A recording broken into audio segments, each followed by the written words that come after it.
Hey y'all, happy 400-year anniversary of the Mayflower coming to America.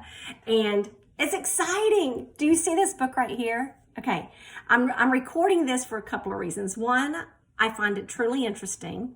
And two, of course, I'm going to turn this into a scripture related thing. But do you see the question on this right here where it says that 10 million living descendants, are you one of them? And yes, I am.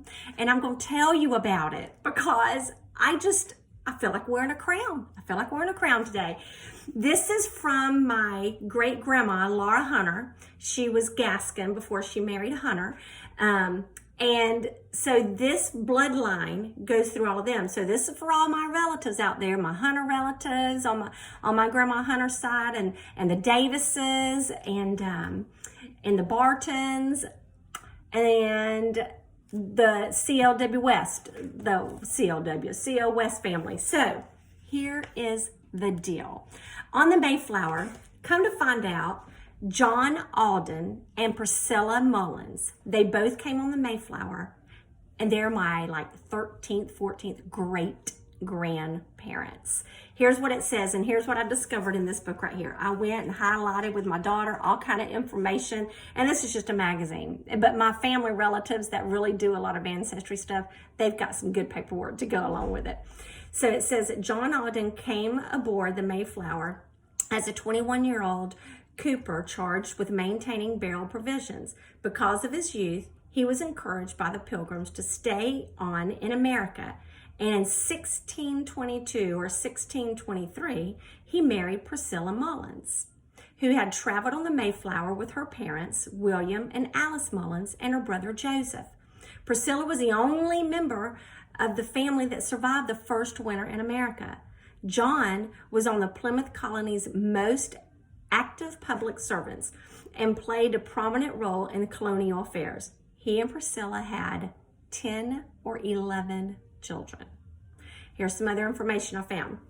So in the book, it shows a picture, a drawing, a wood carving of, it says the 19th century wood engraving, reputedly showing Pilgrim John Alden's Bible and other artifacts. So it's good to know he had a Bible with him. That's how we are based, people.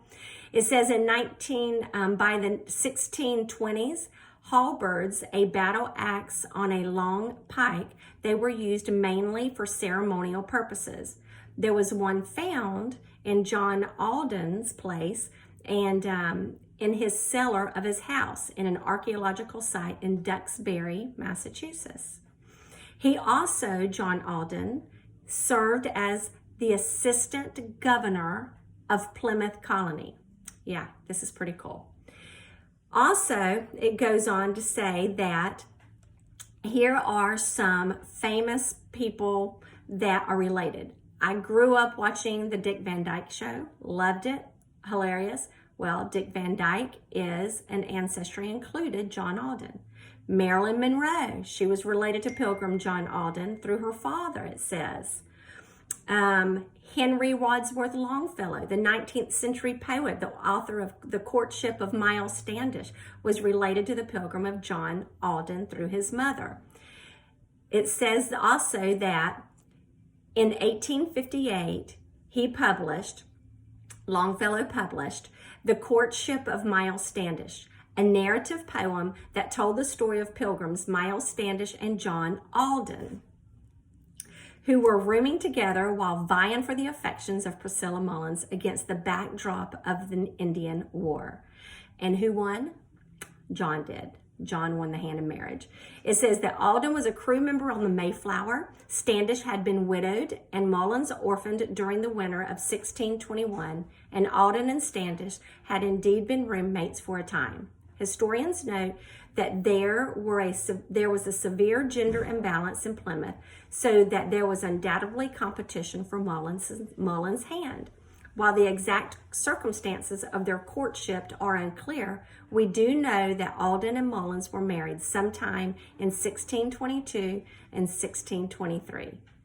So Very cool information. And 400 years ago, this is when it all happened.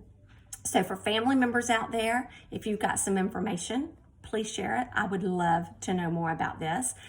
But also, happy Thanksgiving to everybody. Now, how am I going to turn this into? Because I said I feel like wearing a crown today because of royalty from the Plymouth. Well, in 1 Peter 2:9, it says, "But you are not like that. You are chosen people. You are royal priest, a holy nation, God's very own possession. And as a result, you can show others the goodness of God, for he called you out of the darkness into his wonderful light." So if you're a Christian, you are so above any Mayflower royalty there is, because you have the daddy of the King of Kings, the Lord of Lords. So we're told to make sure we go out there and we share his light and love with everybody. So that's what I want you to do. Have a great Thanksgiving. Stay safe. Love your family. Love your friends, and all those you that are around you. And always remember, you are royalty when you are a child of God. Have a great day. Bye.